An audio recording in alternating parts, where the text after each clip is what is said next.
नमस्कार दोस्तों, स्वागत है आपका हमारे YouTube चैनल आर्ट क्लासेस पर। टॉपिक चल रहा था दोस्तों हमारा ऊंचाई और दूरी से संबंधित त्रिकोणमिति। उसके कई क्वेश्चंस मैंने आपको करा दिए थे, आगे और क्वेश्चंस कराते हैं। देखिए क्वेश्चन है हमारा, 15 मीटर लंबी एक सीढ़ी एक ऊर्ध्वाधर दीवार पर 15 मीटर लंबी एक सीढ़ी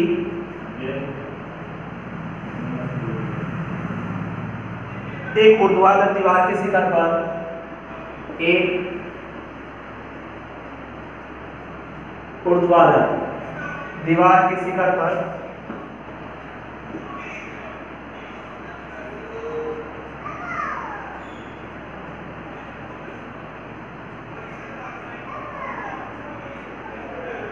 ऊर्ध्वाधर दीवार के शिखर पर पहुंचती है।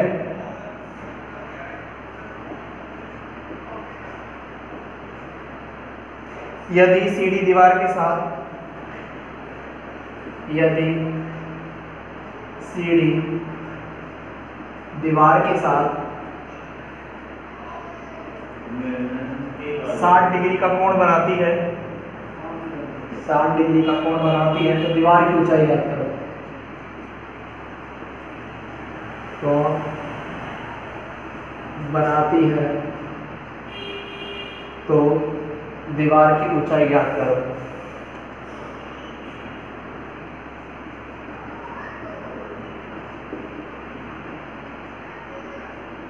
ऊंचाई ज्ञात करो। ठीक है दोस्तों, ये क्वेश्चन है हमारा कि 15 मीटर लंबी एक सीढ़ी है, ऊर्ध्वाधर दीवार, ऊर्ध्वाधर का मतलब सीधी सीधी खड़ी हुई दीवार के शिखर पर पहुंचती है। यदि सीढ़ी दीवार के साथ एक 60 डिग्री का कोण बनाती है तो दीवार की ऊंचाई ज्ञात करो। देखिए इसका सॉल्यूशन करेंगे तो सबसे पहले माने ये दीवार है, ठीक है, जो जमीन पर खड़ी हुई, इससे एक सीढ़ी इस तरीके से लगा दें।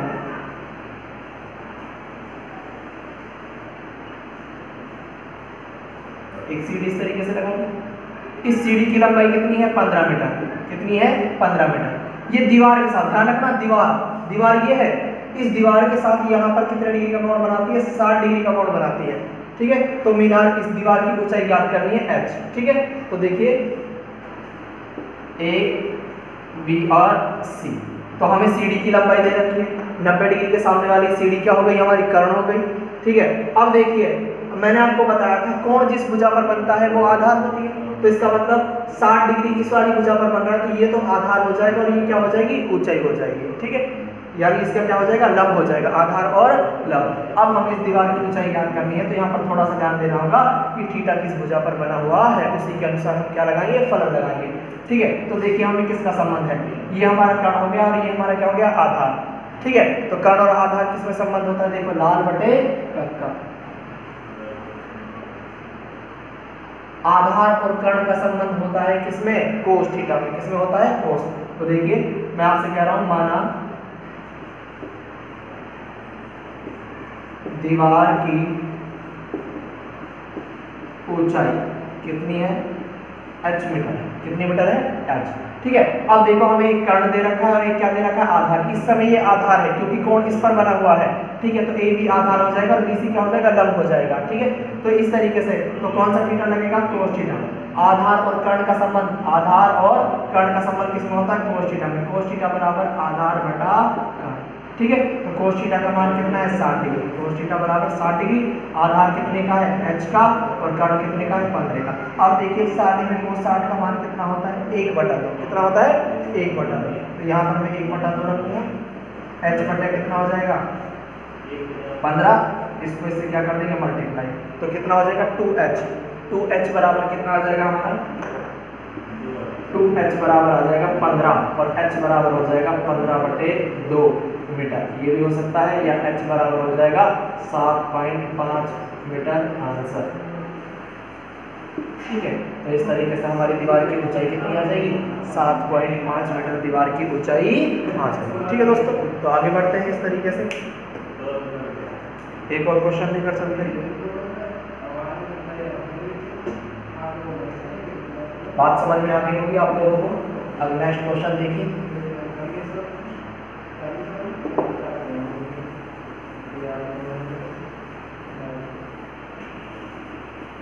अगला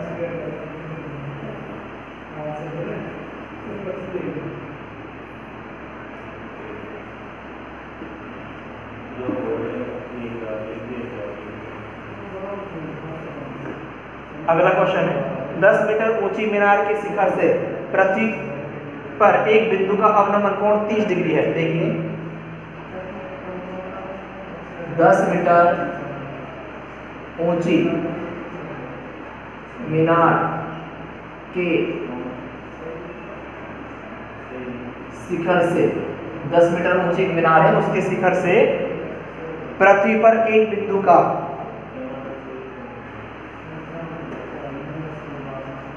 पृथ्वी पर एक बिंदु का अवनमन कोण, एक बिंदु का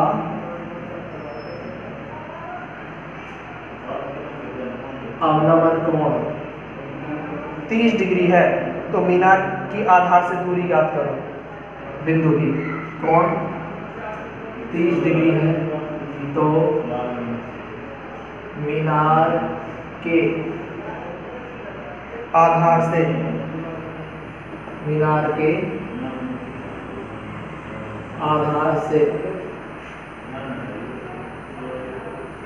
बिंदु की दूरी ज्ञात।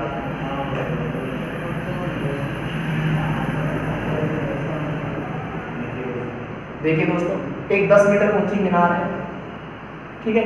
इस मीनार के आधार से पृथ्वी का कोई बिंदु है यहाँ पर, ये 10 मीटर ऊंची मीनार है। इस मीनार के ऊपर से देखा जा रहा है, ध्यान रखना, इस मीनार के ऊपर से देखना है तो इसको कहाँ देखना चाहिए?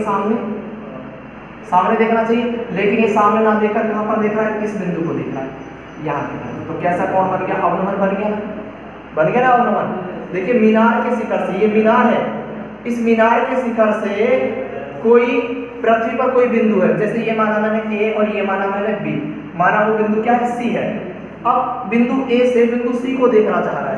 बिंदु ए को कहाँ देखना चाहिए? सामने देखना चाहिए, लेकिन वो सामने ना देखकर कहाँ देख रहा है? नीचे देख रहा है। और मैंने आपको बताया था जब किसी वस्तु को ऊपर से नीचे देखते हैं तो कैसा कोण बनता है? अवनमन। तो यहाँ पर अवनमन कोण 30 डिग्री का होगा, ठीक है। और मैंने आपको एक बात भी बताई थी कि उन्नयन कोण और अवनमन कोण के क्या होते हैं? समान होते हैं, जितना ये है उतना ही ये हो जाएगा, ठीक है। तो हमसे पूछा है कि बताओ मीनार के आधार से इस बिंदु की दूरी कितनी है, ठीक है। तो माना ये दूरी क्या मान ली? x, माना आधार से बिंदु की दूरी कितनी मान ली मैंने? x metre. मीनार के आधार से बिंदु की दूरी कितनी मान ली है मैंने? x मीटर मान ली है, ठीक है। ये 10 मीटर का दे रखा है मीनार की हाइट, यहाँ से यहाँ तक की x मान ली है, और कोण कितने का है? 30 डिग्री का। अब देखिए आप, ये क्या है हमारा कोण इस पर बन रहा है, तो ये तो आधार हो गया, और ये क्या हो गया? लंब हो गया। क्या हो गया? लंब। और लंब और आधार में किसका संबंध होता है? tan थीटा का। किसका होता है? tan। तो tan थीटा बराबर लंब बटे आधार। tan कितना है? 30 डिग्री। लंब कितने का है बताइए? 10 का। आधार कितने का? x का। tan 30 का मान होता है 1/√3। ये हो जाएगा 10/x। क्या कर देंगे? बचेगा। तो x बराबर आ जाएगा कितना? 10√3 मीटर आंसर, ठीक है। पॉइंटों में निकालना है तो 1.73 तो से आप क्या कर दोगे? गुणा कर दोगे, ठीक है दोस्तों। तो इस तरीके से हमारा इस क्वेश्चन का भी क्या आ जाएगा? आंसर आ जाएगा, ठीक है। नेक्स्ट आगे बढ़ते हैं।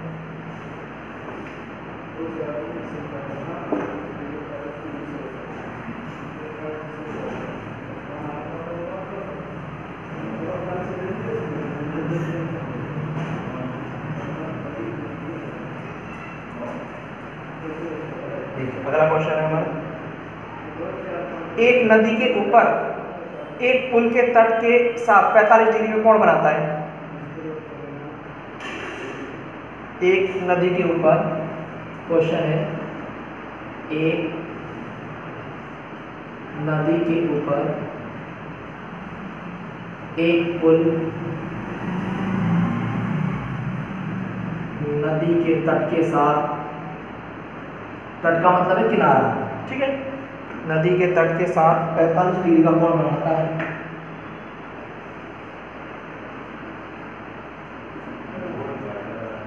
45 डिग्री का कोण बनाता है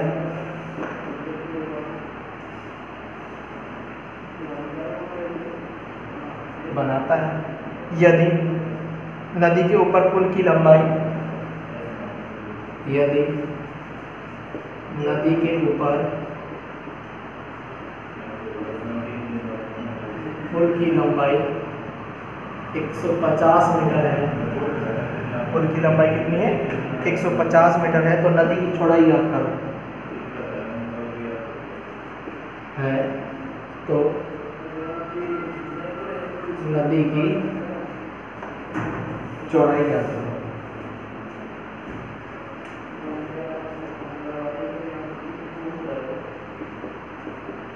ठीक है दोस्तों, क्वेश्चन है हमारा, एक नदी के ऊपर एक पुल नदी के तट के साथ 45 डिग्री का कोण बनाता है, ठीक है, और यदि नदी के ऊपर पुल की जो लंबाई है वो कितनी है? 150 मीटर है। तो नदी की चौड़ाई याद करनी है हमको। देखिए मैं मान लेता हूं यहां पर कोई नदी है, इस तरीके से ये नदी मान लेता हूं, ठीक है, ये पानी इस तरीके से बह रहा है, इसके ऊपर पुल बनाना है। तो आपको पता है एक तट पर क्या बनाई जाएगी? दीवार बनाई जाएगी, ठीक है, और एक तट पर क्या बनाया जाएगा? पुल बनाया जाएगा इस तरीके से। और ये पुल कितना हो जाएगा? 150 मीटर हो जाएगा। कितना हो जाएगा? 150। तो यहाँ पर कौन कितने डिग्री का बनेगा बताइए? 90 डिग्री, ठीक है। अब नदी की चौड़ाई, माना नदी की चौड़ाई क्या मान ली? x, क्या मान ली? x, ठीक है। और कोण कितने डिग्री का बना रहा है यहाँ पर? ये 45 डिग्री का कोण बना, कितने का बना रहा है? 45 का। तो ये नदी की चौड़ाई हो जाएगी, इसे मान लिया मैंने क्या? x, क्या मान लिया है? x।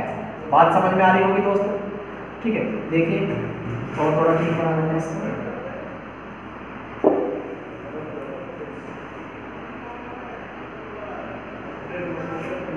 सपोज करो ये क्या है? नदी है, और ये इसका दूसरा तट है।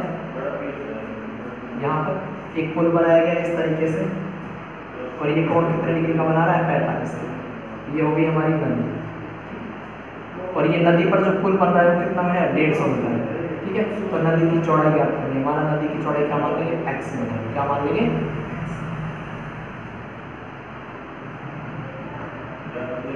x मीटर मान लेंगे, ठीक है। ये a माना, ये b माना, और ये क्या माना? c माना। अब आप देखिए हमें क्या, देखो क्या दे रखा है? कर्ण दे रखा है। 90 डिग्री के सामने वाली भुजा कर्ण हो गई, और क्या क्या करवा रहा है हमसे? आधार। और कर्ण और आधार में किसका संबंध होता है? कोस थीटा का। किसका होता है? कोस थीटा का। देखिए माना नदी की चौड़ाई क्या मान ली मैंने? x metre. नदी की चौड़ाई पूछ रहा है, x मीटर मान लिए, तो मैं लगा रहा हूँ कोस थीटा बराबर आधार बटा क्या लगाऊंगा? कर्ण। कोस थीटा कितने का? 45 का। कोस 45, कोस 45 बराबर कितना हो जाएगा? आधार कितने का दे रखा है? x का, और कर्ण कितने का? 150 का। अब साथ ही में देखिए कोस 45 का मान कितना होता है। देखो मैंने आपको बताया था 45 वाले मान बराबर होते हैं। साइन 45 का मान, देखो साइन 0 का मान कितना होता है? 0। साइन 30 का मान 1/2, ठीक है, और उसका होता है 1/√2। कितना होता है? 1/√2। तो इसका भी कितना हो जाएगा? 1/√2, ठीक है, बराबर कितना हो जाएगा? x/150।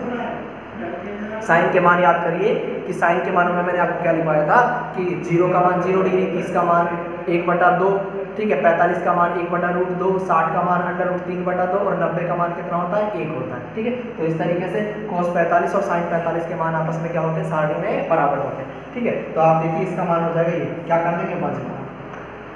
इधर देखिए आप इसको गुणा करोगे तो क्या बनेगा? x√2 बराबर 150। ये गुणा में इधर आएगा तो किसमें हो जाएगा? भाग में। x बराबर कितना हो जाएगा? 150/√2। अब देखिए जब क्वेश्चन यानी आंसर हमारा इस तरीके से आए, अगर नीचे हमारे पास रूट वाली संख्या आए, ठीक है, तो क्या करेंगे? इसका परिमेयीकरण कर देंगे। क्या कर देंगे? परिमेयीकरण। अगर रूट की केवल अकेली संख्या प्लस माइनस में नहीं है तो उसी रूट वाली से ऊपर भी गुणा कर देंगे, और क्या कर देंगे? नीचे भी गुणा कर देंगे, यानी इसका क्या कर देंगे? परिमेयीकरण कर देंगे। तो मैं इसका ऐसे लिख सकता हूँ x बराबर 150/√2 मल्टीप्लाई कर देंगे ऊपर भी √2 से, ऊपर भी √2 से। देखो इस पर कोई फर्क पड़ा क्या? कुछ भी नहीं फर्क पड़ा, बस क्वेश्चन सॉल्व हो जाएगा। √2 से √2 कट जाएगा, वापस यही आ जाएगा ना, ठीक है। लेकिन देखिए x बराबर 150 × √2 बटे √2 को √2 से मल्टीप्लाई करोगे 2 आएगा, और 2 से 50 कितनी बार कटेगा? 75 बार। तो x बराबर आ जाएगा हमारा 75√2 मीटर आंसर। ठीक है, तो इस तरीके से हमारी क्या आ जाएगी? नदी की चौड़ाई आ जाएगी। कितने की? 75√2 की। पॉइंटों में निकालना है तो √2 का मान कितना होता है? 1.414। 75 को 1.414 से आप क्या कर दोगे? गुणा कर दोगे। ठीक है, नेक्स्ट क्वेश्चन देखते हैं।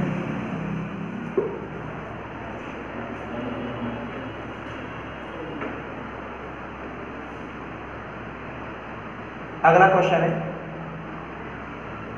यदि किसी मीनार के आधार से, ये बता देता हूं, एक मिनट रुकिए।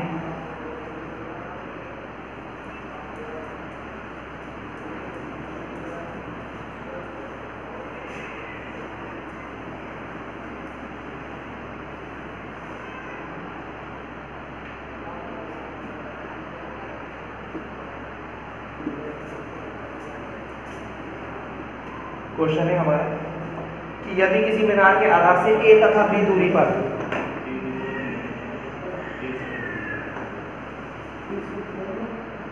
यदि किसी मीनार के आधार से A तथा B, A तथा B, A is greater than B, A तथा B, A greater than B। यदि किसी मीनार के आधार से A तथा B दूरी पर उसी सरल रेखा पर स्थित दो बिंदुओं, उसी सरल रेखा पर स्थित दो बिंदुओं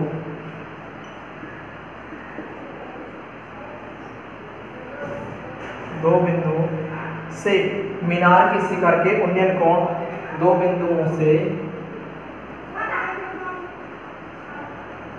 मीनार के शिखर के उन्नयन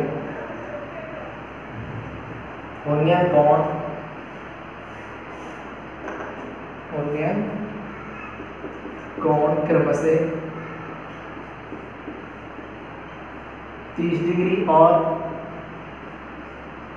60 डिग्री है, तो मीनार की ऊंचाई ज्ञात करो। है तो मीनार की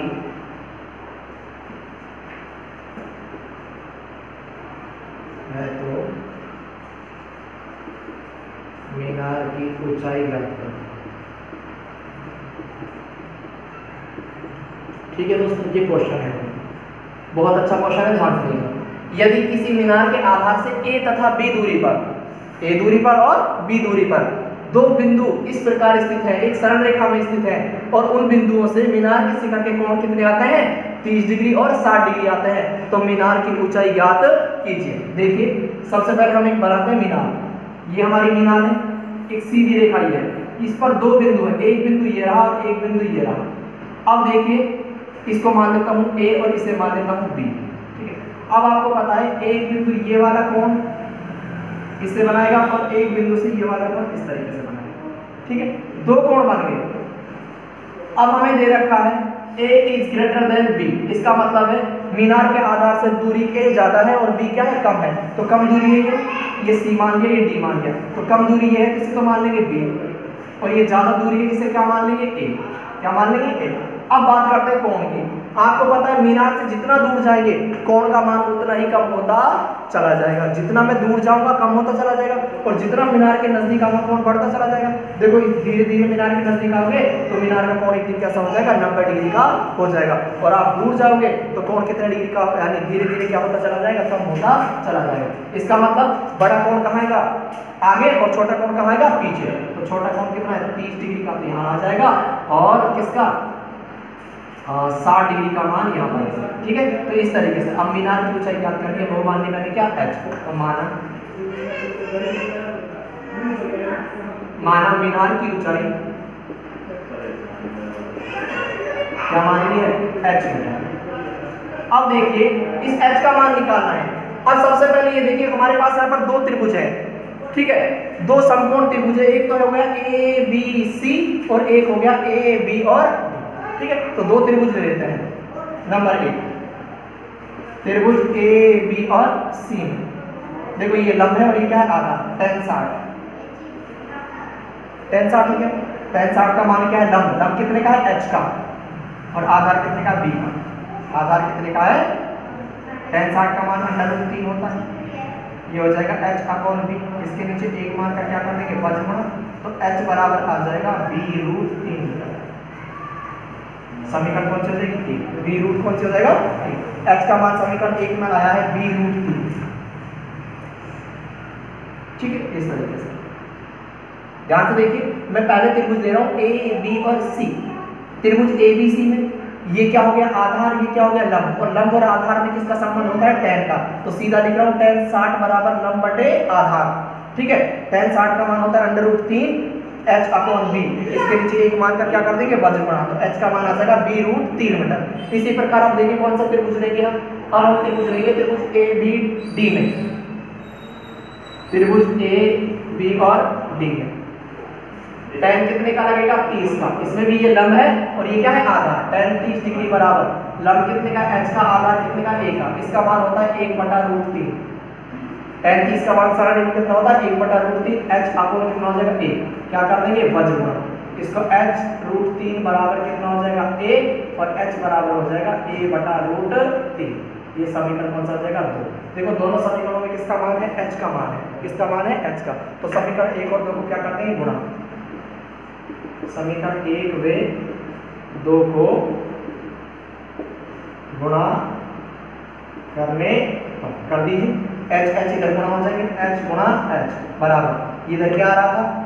b√3 था और ये था a/√3। √3 से √3 क्या हो जाएगा? कट जाएगा, क्या बनेगा? h² बराबर बनेगा ab, और h बराबर बन जाएगा √ab मीटर आंसर। तो हमारी मीनार की ऊंचाई कितनी आ जाएगी? h बराबर हो जाएगी √a, ठीक है दोस्तों। तो ध्यान रखना, दो त्रिभुज बने हैं समकोण त्रिभुज ए बी सी और ए बी डी में हमने क्या माना? मीनार की ऊंचाई मानी क्या है? h। b दूरी नजदीक है और a दूरी क्या है? दूर है। उसने पहले क्या दिया? a > b, इसका मतलब है a दूर है और b क्या है? नजदीक है। त्रिभुज ABC में tan 60 बराबर h/b हो जाएगा। इसका मान tan 60 का √3 होता है, इससे h का मान कितना है? b√3। ये समीकरण 1 मान लिया। दूसरा त्रिभुज था हमारा कौन सा? A B और D में। A B D में tan कितने का लग रहा है? 30 का, h/a 1/√3 h/a से कर देंगे, वज्र गुणा करेंगे तो h√3 बराबर a, ये गुणा में इधर आएगा तो भाग। समीकरण कौन सा हो गया? 2। समीकरण 1 पे 2 को क्या कर देंगे? गुणा करने पर। गुणा कर दिया, h गुणा h, इधर √3 से √3 क्या हो जाएगा? कट जाएगा। b√3 है, इसका a/√3 है, क्या बनेगा? h गुणा h करेंगे h² ab, स्क्वायर हटेगा तो क्या बन जाएगा? √ बन जाएगा। तो √ab क्या आ जाएगी? मीनार की ऊंचाई आ जाएगी। ठीक है दोस्तों, इस तरीके से हम और भी क्वेश्चन कर सकते हैं बहुत सारे, ठीक है, और लेकर आएंगे नेक्स्ट वीडियो में। तब तक के लिए धन्यवाद, जय हिंद।